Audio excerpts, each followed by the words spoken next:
بسم اللہ الرحمن الرحیم۔ السلام علیکم۔ یہ پارٹ 2 ہے۔ آج ہم آپ کی خدمت میں کتاب پیش کر رہے ہیں یثرب کا ابلیس، مصنف اسلم راہی MA، آواز ہیرا مجید کی۔ یہ کتاب آپ کی خدمت میں بک شیئر پاکستان آڈیو لائبریری کی جانب سے پیش کی جا رہی ہے۔ دیگر معلومات اور کتابوں کے لیے آپ رابطہ کر سکتے ہیں۔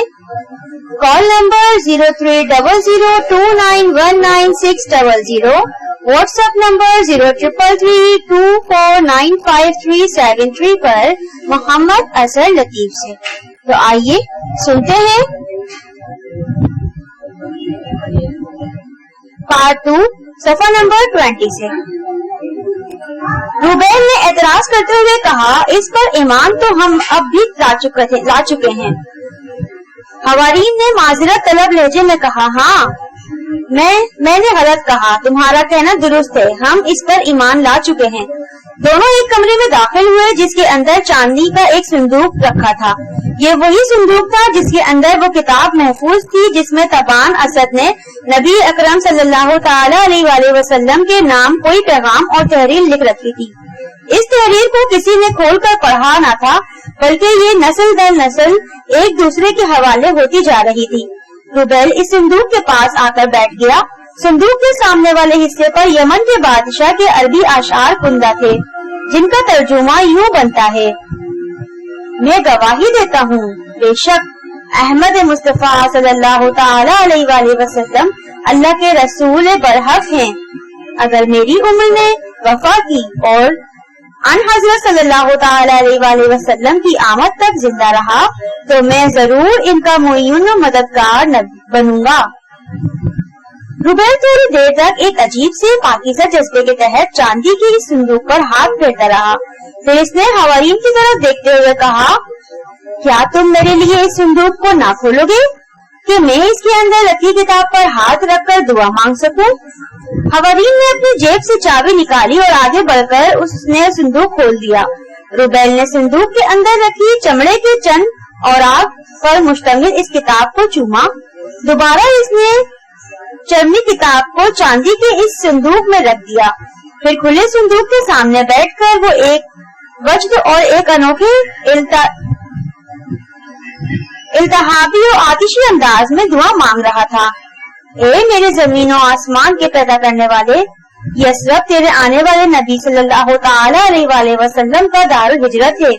اس پر گناہوں کی راتیں اپنی پوری تاریکیوں کے ساتھ نزول کر رہی ہیں۔ یہاں کی فضا جس کے مقدر میں کبھی مقدس ہونا لکھا ہے، اس کے اندر بے قرار آسیانوں اور بے شمار خطاؤں کا سرسام طوفان برپا ہے۔ روبیل کے پاس آسمان کی طرف اٹھاتے ہیں، روبیل کے ہاتھ آسمان کی طرف اٹھتے تھے، اس کی آنکھوں سے آنسو جاری تھے اور وہ دعا مانگ رہا تھا، اے خدا، فتیون ایک خون و شام بھیڑیے کی صورت میں یثرب پر حاوی ہے، اس کے پاس قوت دولت ہے، میں اس کے خلاف انفرادی جنگ تو کر سکتا ہوں پر اس کی گندی فطرت نہیں بدل سکتا۔ تو اپنے آنے والے نبی صلی اللہ تعالی علیہ وآلہ وسلم کے طفیل یثرب کو گناہوں سے بچا، اور ہم جو اس پر ایمان لا چکے ہیں ان کی عزتوں اور عصمتوں کو محفوظ رکھو۔ دعا ختم کر کے روبیل اپنی ابا کی کھلی آستینوں سے اپنے آنسو پوچھتا ہوا کھڑا ہو گیا۔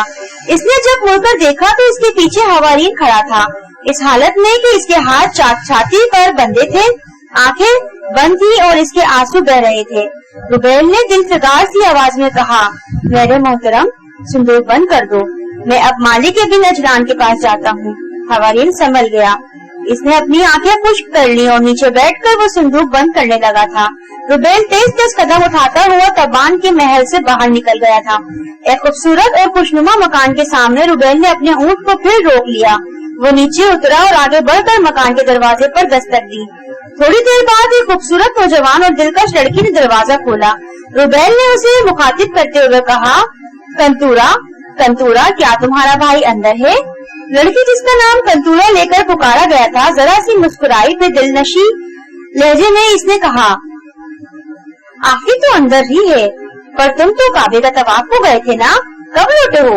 मैं आज ही आया हूँ, अपने भाई को जरा बुलाओ, मुझे इससे कुछ कहना है। कंतूरा ने दरवाजा पूरा खोलते हुए कहा, अंदर आ जाओ, मैं उसे बुलाती हूँ। रुबेल इसके साथ मकान में दाखिल हुआ। कंतूरा ने इसे दीवाने खाना में बिठाया और खुद अपने भाई को बुलाने चली गई थी। थोड़ी ही देर बाद कंतूरा वापस आई। इसके साथ इसका भाई और ऊसो खर्रज का सरदार मालिक बिन अजलान भी था। रुबेल ने उठकर इससे मुसाफिहा किया। मालिक ने मुस्कुराते हुए पूछा, तुम मक्का से कब लौटे हो? दोबारा अपनी नशिस्त पर बैठते हुए रुबेल ने कहा, मैं अभी मक्का से लौटा हूँ, अभी अपने घर भी नहीं गया, एक जरूरी काम से सीधा तुम्हारे तरफ आया हूँ। मालिक और कंतूरा दोनों इसके सामने बैठ गए। मालिक ने किसी कदर तजस्सुस और जुस्तजू से पूछा, तुम्हें ऐसा क्या काम आन पड़ा जो तुम घर जाने के बजाय सीधे मेरे पास चले आए हो?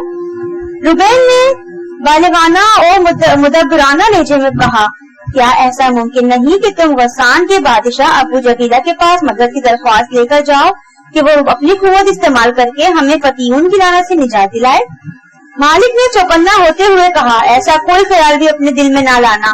अगर फतीहुन को इल्म हो गया कि हम इसके मुताल्लिक ऐसे ख्यालात रखते हैं तो वो यसरब में अरबों का जीना मुहाल ही नहीं बनना मुमकिन कर देगा। मैं जानता हूँ तुम जज्बाती और शुजा हो, वो इसके बावजूद मैं तुम्हें ताकीद करूंगा कि खामोशी से जिस तरह वक्त गुजर रहा है गुजारते रहो। हम फतीहुन का मुकाबला नहीं कर सकते। इसके खिलाफ किसी भी साजिश की इब्तिदा हमारी अपनी जिंदगियों की इंतहा होगी। वो हर चीज बर्दाश्त कर लेगा, लेकिन अपने साथ और अपने अफआल के खिलाफ कोई बगावत और कोई भी सरकशी इस झोंके से तूफान और चंगारी से शोला बनाने में काफी होगी। बस मेरा यही मशवरा है कि अपने होठ सी लो। रुबेल ने कहा, मैं अबू जबीला के पास से होकर आया हूँ। उसने कहा था कि अगर ओस खरज का सरदार ये दरख्वास्त लेकर आए तो मैं जरूर मदद करूंगा। मालिक बिन अजलान ने दुख से कहा, तुमने बुरा किया। रुबेल ने तड़क लहजे में कहा, मेरे साथ मालिक बिन अजलान बनकर और खरजन का सरदार बनकर बात करो और मैं अरबों के सरदार से पूछता हूँ, फतीहुन की सूरत में ये तबाही कब समझेगी? कब ये शोरश वो फगात थमेगी? क्या इस वक्त जब अरबों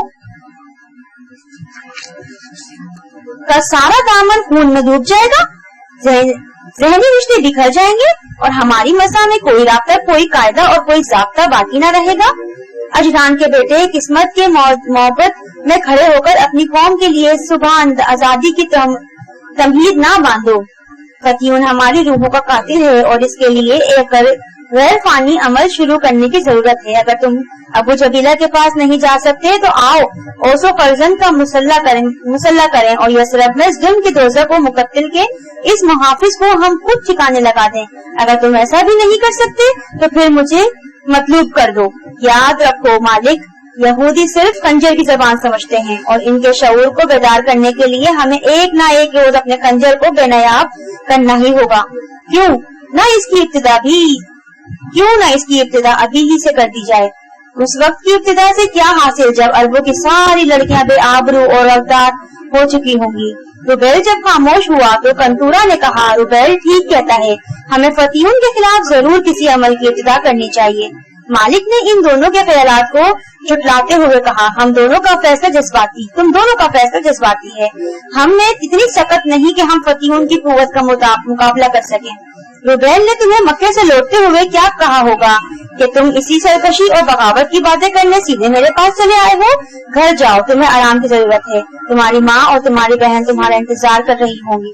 रुबेल ने मुंह से कुछ न कहा और वो उठा और चराग पासा होता हुआ बाहर निकल गया। अपने ऊंट पर सवार होकर वो आगे बढ़ गया था। थोड़ी ही देर बाद वो अपने घर दाखिल हो रहा था कि इसकी 12 साल बहन जरा उसे देखते ही भागकर इससे लिपट गई थी, जबकि इसकी माँ ने उसे अपने साथ लिपटा कर प्यार कर लिया था। इसका छोटा भाई उसके ऊंट की महार पकड़कर अस्तंबल की तरफ ले गया था, जबकि इसकी बूढ़ी माँ जमरान इसका हाथ थामकर प्यार भरे शिकवे में कह रही, तुम कहाँ रुक गए थे बेटे? यहूद कह रहा था तुम मालिक के पास गए हो, सीधा घर आने के बजाय इसके पास जाने की क्या जरूरत पेश आ गई थी? तुम्हारे इंतजार में तुम्हारे भाई ने अभी तक खाना भी नहीं खाया। रुबेल ने माँ को टालते हुए कहा, बस एक जरूरी काम से मालिक के पास गया था, कोई ऐसी अहम बात नहीं है, मुझे भूख लगी है, खाना दो। जामरान उसे पकड़कर अंदर ले गई। इतनी देर तक यहूदा भी ऊंट को अस्तंबल में बांध आया था। फिर वो चारों इकट्ठे बैठकर खाना खा रहे थे। यसरब के शुमाल मगरिब में वादी अतीक के अंदर और बैरूमा के आस पास हर साल फनून सपागरी का एक मेला सा लगता था। बैरूमा वादी अतीक में यसरब से 3 मील के फासले पर है। ये वही कुआं था जिसका पानी शीरी था और जिसे सैयदना उस्मान ज़िल-नूर रज़ियल्लाहु ताला अन्हा ने 20,000 दरहम में इसके यहूदी मालिक से खरीदकर वाकिफ़े आम कर दिया था। बाद में यही कुआं बेर उस्मान रज़ियल्लाहु ताला अन्हा के नाम से मौसूम किया गया। वादी अतीक के अंदर ये मेला कई रोज तक जारी रहता था। इसमें यसरब के माने हुए तेरफजन, घोड़ा सवार, तीरंदाज, नेजाबाज और पहलवानी के अलावा ऐसे ही दूसरे फनून के माहिर अपनी ताकत शाजोरी और फन का मुजाहिरा करते थे। ये सारे मुकाबले फतीऊन की निगरानी में होते थे और मेले पर उठने वाले अखराजात भी वही बर्दाश्त करता था। इस साल के मेले से चंद यौम कबल फतीऊन ने यहूदी कबाइल के तमाम सरदारों की एक खुफिया मजलिस अपनी हवेली में मुंजमिद थी। जब यहूद के कबाइल बनु शकमा, बनु जर्रा, बनु कनका, बनु सलबा, बनु यजीद, बनु नदीर, बनु यहादिल, बनु ओब और बनु असअस के सरदार फतीऊन के सामने आकर बैठ गए तो फतीऊन ने उन्हें मुखातिब करते हुए कहा, मेरे हैरियत पसंद साथियों, तुम अरब सरदारों में सबसे ज्यादा अपने लिए खतरनाक किसे जानते हो? कई कबाइल के सरदारों ने एक जबान होकर कहा, बनु नजार के सरदार रुबैल बिन हम्माद को। फतीऊन ने ख्वाब अंगेज सी आवाज में कहा, अगर रुबैल बिन हम्माद का खात्मा कर दिया जाए तो अरबों में कोई और सरदार है जो हमारे खिलाफ सर उठाकर बगावत खड़ी कर सकता है? कई सरदारों ने फिर मिलकर कहा, हरगिज नहीं। फतीऊन ने फिर राजदारी से कहा, सुनो मेरे साथियों, चंद यौम तक वादी अतीक में मेला लगेगा। इस मेले में आज तक कभी कोई कबाइल के सरदारों के आपस में मुकाबले नहीं हुए और इस बार मैं ये रस्म भी डालूंगा कि और ये भी ऐलान होगा कि मुकाबले में जो भी अपने हरीफ को जान से मार दे, इस पर कसास वाजिब ना होगा। क्या तुम में से कोई ऐसा सरदार है जो रुबैल बिन हम्माद से मुकाबला करके इसे मौत के घाट उतार सके? बनु यादिल के कवि हेकल और जवान साल सरदार फरजक ने खोलते लहजे में कहा, मैं रुबैल को मुकाबले के दौरान मौत के घाट उतार दूंगा। वो कोई ऐसा तेज जंग नहीं जिसे ज़ेर न किया जा सके। वादी अतीक के अंदर मैं इसके जिस्म को टुकड़ों में काट कर सहरा के रेत को खून आलूद कर दूंगा। अगर मैं ऐसा ना कर सका तो मैं अपने कबीले की सरदारी से दस्तबरदार हो जाऊंगा। फतीऊन ने तौसीफी अंदाज में फरजक की तरफ देखते हुए कहा, मैं तुम्हारे जज्बे की कदर करता हूँ। सुनो, जब आम लोगों के मुकाबले हो रहे हो तुम मुसल्ला होकर मैदान में उतरना और यसरब के सारे कबाइल के सरदारों को मुकाबले के लिए ललकारना। जाहिर है हमारे सरदारों में से कोई भी बाहर ना आएगा। जब भी मुकाबले पर आया हो वो अरबों में से ही आएगा और रुबैल के अलावा कोई दूसरा शायद मैदान में उतरने की जुर्रत भी ना करेगा। और जब रुबैल मैदान में उतरे तो तुम उसकी गर्दन काट देना। याद रखो, जिस रोज भी अरबों ने हमारे खिलाफ सरकशी और बगावत की वो रुबैल बिन हम्माद की सरकर्दगी नहीं होगी। इसे दूसरी तरह भी कत्ल किया जा सकता है, लेकिन ऐसी सूरत में हमारे लिए खतरात उठ खड़े हो सकते हैं। ओस और खजरन मदीने के इतराफ में फैले हुए अरब कबाइल बनु सलीम, बनु फरीजा, बनु सुबैदा, बनु साद और बनु अफान को साथ मिलाकर हमारे लिए खतरात पैदा कर सकते थे। याद रखो, जिस रोज अरब कबाइल आपस में मुत्तहिद हो गए उस रोज यसरब में यहूदों का आखिरी दिन होगा। इसलिए मेरी एक बात गिरा बंद कर लो, अरब के साथ अपनी तरफ से जंग की पहल ना करो। इसी में हमारी बेहतरी है। जाहिरी तौर पर इससे बरादराना और दोस्ताना मरासिम रखो और अंदर ही अंदर इसके इत्तेहाद और इसकी कुव्वत की सारी जड़ें एक एक करके काटते चले जाओ। अगर तुम ऐसा करने में कामयाब रहे तो अरब अब तक ही तुम पर गलबा हासिल करने में कामयाब ना हो सकेगा। अब तुम जाओ और अपने अपने कबाइल की तरफ से मेले में हिस्सा लेने की तैयारी करो। अरब अक्सर इन मेलों में हम पर भारी रहे हैं। इस बार अगर हमने रुबैल बिन हामिद को कत्ल कर दिया तो आज तक जिस कदर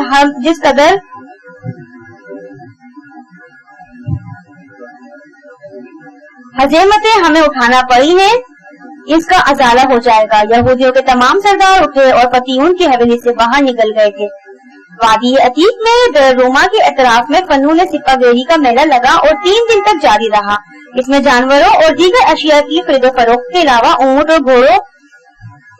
और घोड़दौड़, तेज जनी, नेजाबाजी, तीरंदाजी और कश्तियों के मुकाबले होते रहे, जिसमें औज़ व फरजन के नौजवानों का पल्ला भारी रहा। یہ قدیم رسم چلی آئی تھی کہ ان مقابلوں میں عام لوگ حصہ لیتے تھے، جبکہ قبائل کے سردار اس میں شرکت نہ کیا کرتے تھے۔ یثرب کے مرد اور عورت انتہائی شوق سے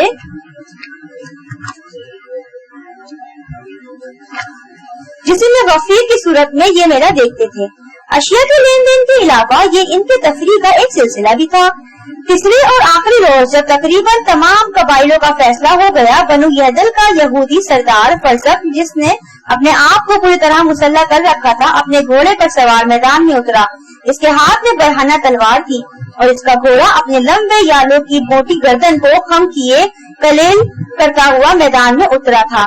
میدان کے وسط میں آ کر فرزق نے اپنی تلوار فضا میں بلند کی اور بلند آواز سے پکار کر کہا، اے اہل یثرب، میں بنی یہدل کا سردار فرزق ہوں اور آج میں سرداران قبائل کی ان مقابلوں میں حصہ نہ لینے کی رسم کو توڑتا ہوں کہ اس طرح ہمارا خون منجمد ہوتا ہے۔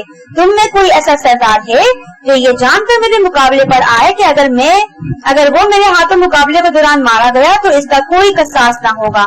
فتیوں نے جبل احد کی سمت ایک بلند شانشین پر یہودی سرداروں کے ساتھ بیٹھا ہوا تھا۔ فرزق کے اس فعل پر وہ مطمئن تھا کہ اس کے لبوں پر مسکراہٹ تھی کہ یہ سارا کام اس کی اپنی خواہش کے مطابق ہو رہا تھا۔ یہودی سردار بھی فرزق کے اس اعلان پر مسرور تھے۔ اوسط فرزق کا سردار بن اجلان بھی بیر روما کی جانب عرب سرداروں کے ساتھ بیٹھا ہوا تھا۔ فرزق کا یہ اعلان اس سب نے حیرت و استعجاب سے سنا تھا اور وہ ایک دوسرے کا منہ دیکھنے لگے تھے۔ بنو حتمہ کے سردار نے تیز نگاہوں سے مالک بن اجلان کی طرف دیکھا، پھر گرج کر کہا، لگتا ہے یہودی ہمارے خلاف کسی نئی سازش کی ابتدا کر رہے ہیں۔ مالک بن اجلان جو جواب میں کچھ کہنے والا تھا کہ بنی سعدہ کا سردار بول اٹھا، یہودی فرزق کے اس اعلان کا جواب کیوں دیں گے؟ کیا ہم میں کوئی ایسا نہیں جو فرزق کو نیچے دکھائے، اس کے سارے قصبن نکالے اور وادی عتیق کے اس میدان میں اسے خون آلود کر دے؟ اس کے بعد بنو سالم، بنو قوافل، بنو قواقب کے سردار بھی اپنی اپنی رائے کا اظہار کر رہے تھے۔ تاہم بنو نجار کا سردار ربیل بن حماد ابھی تک خاموش اور چپ تھا اور وہ غصیلے انداز میں میدان میں مقابلے کے لیے للکارتے ہوئے فرزق کی طرف دیکھ رہا تھا۔ جب سارے عرب سردار خاموش ہو گئے تو مالک بن اجلان نے تعصب کا اظہار کرتے ہوئے کہا، کاش بنی یہدل کا یہودی سردار ایک نئی رسم کی ابتدا نہ کرتا۔ اس نے مقابلے کے لیے للکار کر ہم عرب سرداروں کو نیچا اور کم دل دکھانے کی کوشش کی ہے۔ ربیل غصے کی حالت میں کھڑا ہو گیا اور اپنی تلوار کو بے نیام کرتے ہوئے اس نے کہا، کم ہمت تو ہم اس وقت ثابت ہوں گے جب ہم مقابلے کے لیے میدان میں نہ اترے یا فرزق ہمیں نیچا نہ دکھا لے۔ میں فرزق کی اس پکار پر لبیک کہتا ہوں۔ ربیل کے پیچھے اس کا چھوٹا بھائی یہودا اور اس کا قابل اعتماد دوست ربا بیٹھے ہوئے تھے۔ ربیل نے ربا کی طرف دیکھتے ہوئے کہا، ذرا میرا گھوڑا تو لاؤ، میں دیکھوں فرزق میدان میں کتنی دیر تک میرا سامنا کر سکتا ہے۔ ربا ابھی اٹھنے بھی نہ پایا تھا کہ بنو نجار نے ایک نوجوان سے کہا، اے میرے امیر، تمہارا گھوڑا لانے کی سعادت میں حاصل کرتا ہوں۔ اس کے ساتھ ہی وہ جوان اس طرف بھاگ کھڑا ہوا جدھر سرداران عرب کے گھوڑے بندھے ہوئے تھے۔ انن فانن اس نوجوان نے ربیل کا گھوڑا کھولا اور اسے بھاگتا ہوا میدان میں لے آیا تھا۔ ربیل اپنے گھوڑے کے پاس آیا، ذہن سے لٹکتا ہوا آہنی خود اس نے اپنے سر پر جمایا اور جب وہ گھوڑے پر سوار ہونے لگا تو مالک بن اجلان نے بڑی شفقت اور پیار سے کہا، ٹھہرو ربیل، زرہ پہن کر جاؤ، میں تمہارے لیے زرہ منگواتا ہوں۔ کیا تم نہیں دیکھتے فرزق کے سر پر خود اور جسم پر زرہ چمک رہی ہے؟ ربیل ایک زکن کے ساتھ اپنے گھوڑے پر بیٹھتا ہوا بولا، اے سردار، مطمئن رہو، فرزق کی زرے میری تلوار اور میرے جسم کی درمیان دیوار ہے، آر ثابت نہ ہو سکے گی۔ اس کے ساتھ ربیل نے اپنے گھوڑے کو ایک سخت مہمیز لگا کر میدان میں اتار دیا۔ فرزق کے قریب آ کر ربیل نے اپنی تلوار اور ڈھال سنبھالتے ہوئے تیز عقابی نگاہوں سے اس کی طرف دیکھا، پھر تنزل کہا، کیا تیری اصلاح کا وقت تو نہیں آ گیا جو تم نے مقابلے کے لیے پکار کر ایک نئی رسم کی ابتدا کی ہے؟ یاد رکھو فرزق، وادی عتیق کے اندر میں تیرے تصورات کے سارے بت توڑ کر تیرے ظلم و قدرت کو تیرے ہی خون سے دھو ڈالوں گا۔ اب جان بچا کر میدان سے نکلنا تیرے لیے محال ہوگا۔ فرزق کے چہرے پر غصے کے عالم میں سلوٹیں گہری ہو گئی اور اس نے اپنے گھوڑے کو آگے بڑھا کر ربیل پر حملہ کر دیا۔ ربیل نے اس کا دار اپنی ڈھال پر لیا اور جوابی حملے کیا جسے فرزق نے بھی اپنی تلوار پر روک لیا تھا۔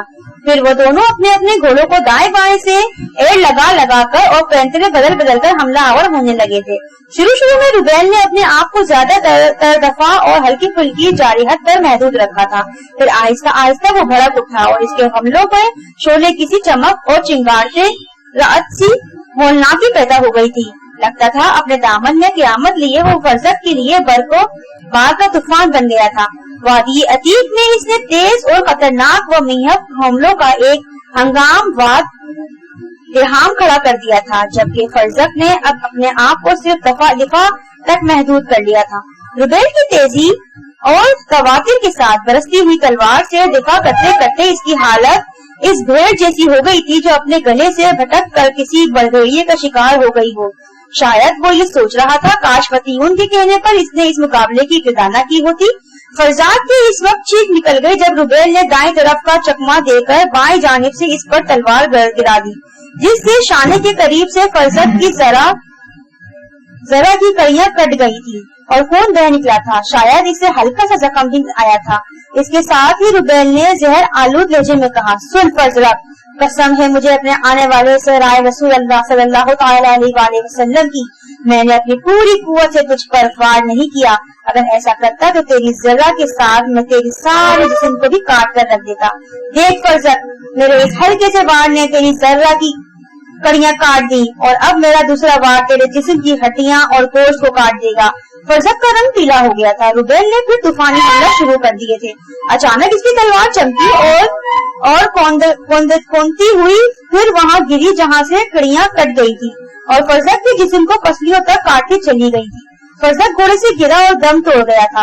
روبیل نے چلا کر کہا، بنو یزید کے لوگوں، اپنے سردار کی لاش اٹھا کر لے جاؤ، کیونکہ اس کے اپنے فیصلے کے مطابق مجھ پر کوئی قصاص نہیں ہے، اور اپنے نئے مقرر ہونے والے سردار سے کہہ دینا کہ تمہارا قبیلہ پھر کسی نئی رسم کی ابتدا نہ کرے کہ اسے تلخیاں بڑھیں گی اور غلط فہمیاں جنم لیں گی۔ فتیون کو سخت مایوسی ہوئی، وہ سوچ تک نہ سکتا تھا کہ روبیل اس قدر آسانی سے فرزاد کو موت کے گھاٹ اتار دے گا۔ وہ سخت بددلی اور غم کی حالت میں وہاں سے اٹھ کر چلا گیا۔ دوسرے یہودی سردار بھی اٹھ کر وادی عتیق سے اپنے اپنے گھروں کو چلے گئے تھے۔ روبیل جب میدان سے باہر نکلا تو اس کے چھوٹے بھائی یہودا نے بھاگ کر اس کے گھوڑے کی پاک پکڑ لی تھی اور اس کے دائیں ہاتھ پر ایک طویل بوسہ دیتے ہوئے اس نے کہا، میں اپنے بھائی کو مبارکباد دیتا ہوں کہ اس نے بنی یادے کے سردار کو مقابلے کے کھلے میدان میں کاٹ کر فتیون کے قلب کو درد آشنا کر دیا ہے۔ روبیل جب گھوڑے سے اترا تو اوس و خزرج کے سردار مالک بن عجلان نے بھاگ کر اسے گلے لگاتے ہوئے کہا، حماد کے بیٹے، قسم ہے مجھے ابراہیم علیہ السلام کے رب کی، تو نے یہودیوں کے دیو کو زیر کر کے موت کے گھاٹ اتارا ہے۔ تحسین، نیزی، شجاعت کو، احسینت تیرے جذبے کو، آج تو نے وادی عتیق میں اپنی شجاعت اور اپنے فنون سپہری میں ممارست کی اصل شخصیت کا پر تو دکھایا ہے۔ اب یثرب کا ایک بھائی یہودی تم سے دہشت زدہ ہو کر رہے گا۔ مالک بن عجلان جب علیحدہ ہوا تو بنو سالم، بنو قوافل اور بنو واقف کے سردار اس سے گلے مل رہے تھے۔ لوگوں کے ہجوم کے اندر سے روبیل کی ماں زمران اور اس کی چھوٹی بہن زرا اچانک نکلی اور روبیل کی طرف بڑھی۔ زرا بھاگ کر روبیل سے لپٹ گئی اور بھائی کی چھاتی پر سر رکھتے ہوئے کہا، اخی، آپ کو یہ فتح مبارک ہو۔ اتنی دیر تک اس کی بوڑھی ماں زمران بھی وہاں پہنچ گئی اور بیٹے کی کامیابی پر وہ اسے گلے لگا کر بار بار چوم رہی تھی۔ اتنی دیر میں تبان کے محل کا متولی اور روبیل کے ہر معاملے کا رازداں بوڑھا حوارین وہاں آ گیا۔ اس کے ساتھ ایک نو عمر اور دراز قد نوخیز لڑکی تھی۔ اس کا حسن آسمان پر آدھی رات کے وقت چمکتے ستارے جیسا معصوم اور دلکش تھا۔ اس کا گلابی جوان اور سندر جسم خرب برا ہوا اور گداز تھا۔ اس کی گہری نیلی آنکھوں میں صحرائی رات کی گہری خاموشی جیسا اسرار تھا اور اس کے دلکش حسن چہرے پر رات کے پچھلے پہر کے خواب جیسی تازگی اور نکھار تھا۔ حوارین نے قریب آ کر روبیل میں تمہیں فتح کی مبارکباد دیتا ہوں۔ پھر اس نے اپنے پہلو میں کھڑی اس لڑکی کی طرف اشارہ کرتے ہوئے کہا، یہ تمہاری مداحوں میں سے ایک ہے کہ تمہیں مل کر تمہاری شجاعت اور تمہاری فتح پر تمہیں دعائیں، خیر اور برکت دینا چاہتی تھی، پر شرماتی ہوئی اکیلی نہ آ رہی تھی، اس لیے مجھے ساتھ لائی ہے۔ ہماری طرح یہ بھی ہمارے آنے والے صحرائی رسول صلی اللہ تعالی علیہ وآلہ وسلم پر ایمان رکھتی ہے۔ پھر اس نے لڑکی کی طرف دیکھتے ہوئے کہا، کہو کیا کہنا چاہتی ہو؟ लड़की ने अपने आप को संभाला, फिर इसने गुनगुनाती नादियों और आबशारों के तरन्नुम जैसी अपनी आवाज में कहा, फर्जक यसरब में नाकाबिले तस्वीर समझा जाता था। आपने लम्हों में इसे जेर करके साबित कर दिया है कि बनु नज्जार के सरदार से मुकाबला करना आसान और सहल नहीं है। आपकी फतह हमारी खुशी का बाइस है कि आप अब हमारे मुस्तकबिल की उम्मीदों के चांद हैं। मक्के के नबी सल्लल्लाहु तआला अलैहि वसल्लम का रब आपको इससे भी ज्यादा तौफीक और इस्तकामत दे। रुबैल ने पहली बार लड़की को मुखातिब करके पूछा, तुम्हारा नाम क्या है लड़की? लड़की ने झट कहा, मेरा नाम राहिल है। राहिल बिन्ते अजील, मैं अरब हूँ और बनी सालिम से हूँ। रुबैल ने मुस्कुराते हुए कहा, बहुत अच्छा नाम है। राहिल ने चौंक कर कहा, मैं तो आप हवारीन से आपके नाम की तारीफ कर रही थी कि ये एक बहादुर और शुजा जवान था। मेरा नाम किस लिहाज से अच्छा है? रुबैल ने और ज्यादा मुस्कुराते हुए कहा, इसलिए अच्छा है कि याकूब अलैहिस्सलाम की बीवी और यूसुफ अलैहिस्सलाम और बनियामीन की माँ का नाम भी राहील था। राहील की गर्दन झुक गई और किस कदर शर्मा कर वो बोली, आपने सच कहा। करीब करीब रुबैल की माँ ने पहली बार राहील को मुखातिब करके कहा, ए बेटी, मेरा नाम जमरान है और मैं रुबैल की माँ हूँ। तेरी बातों में तासीर और तेरे अंदाज़े गुफ्तगू में दिलकशी है। क्या तू मेरे साथ मेरे घर चलेगी कि तेरी बातों से मुझे सुकून और तेरी जात से मेरे घर में रौनक होगी? राहील ने किसी कदर शर्मा और फिर मुस्कुरा कर कहा, मैं जरूर आपके साथ चलूंगी। आपका सुकून मेरी खुशनुदी का बाइस होगा। इतनी देर में जर्रा आगे बढ़ी और राहील से लिपटते हुए इसने कहा, मेरा नाम जर्रा है, मैं रुबैल की बहन हूँ। राहील इससे लिपट कर प्यार करने लगी थी। चुप और खामोश खड़ा यहूदा सामने आया और राहील की तरफ देखते हुए कहा, ए बहन, मुझे तो आप फरामोशी कर गई। रुबैल मेरे बड़े भाई हैं। राहील ने मुस्कुराकर कहा, आप सब लोग बहुत अच्छे हैं। यहूदा ने खिलखिलाकर हंसते हुए कहा, हाँ हाँ बहन, हम सब अच्छे हैं ना। मगर अखीर रुबैल के दम से राहील ने शर्मा कर मुंह दूसरी तरफ फेर दिया था। जमरान ने सिलसिला कलाम बदलते हुए कहा, चलो घर चलें। बूढ़े हवारीन ने जब वहाँ से हटना चाहा तो रुबैल ने कहा, ए आप भी हमारे साथ चलें। आज सब मिलकर इकट्ठे खाना खाएंगे। सब वापस लौटे और हवारीन भी इसके साथ हो लिया था। हवेली में दाखिल होने के बाद रुबैल, हवारीन और यहूदा दीवान खाने में बैठ गए। जमरान और जरा राहील को लेकर अंदर गयी। सामने वाले कमरे में दाखिल होते हुए जमरान ने राहील से पूछा, तुम्हारे यहाँ कयाम से तुम्हारे घर वाले खफा तो न होंगे?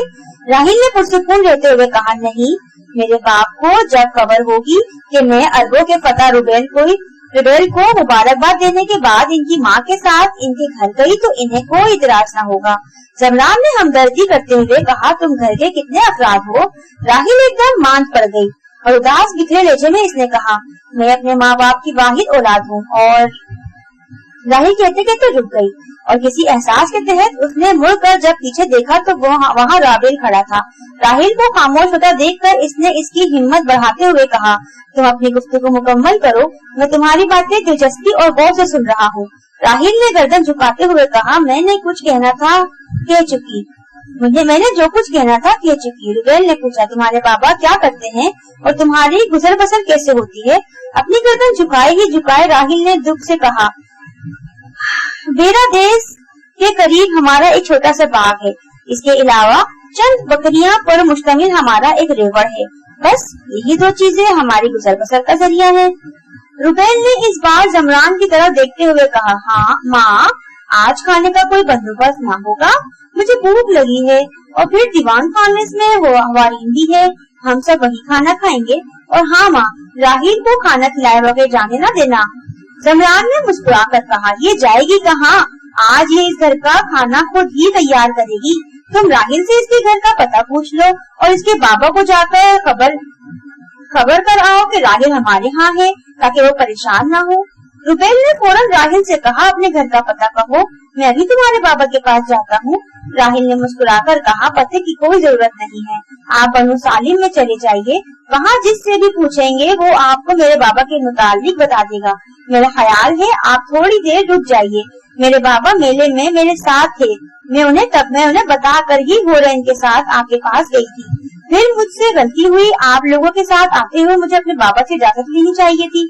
अगर उन्होंने मुझे आपके साथ आते हुए देख लिया है तो वो घर जाने की बजाय इधर ही आएंगे।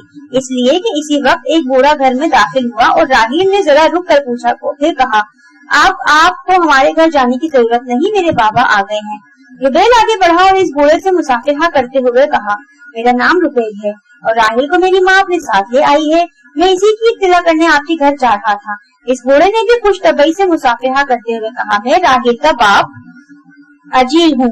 मैं जानता हूँ कि तुम बनु नज्जार के सरदार रुबेल बिन हम्माद हो और आज तो यसरत के हर फर्द को खबर हो गई है कि तुम शेर दिल रुबेल हो के आज अरबों में नहीं बल्कि यहूदियों के घर में भी तुम्हारी इस अजीम फतह और फर्जत की बदतरीन मौत के चर्चे होंगे।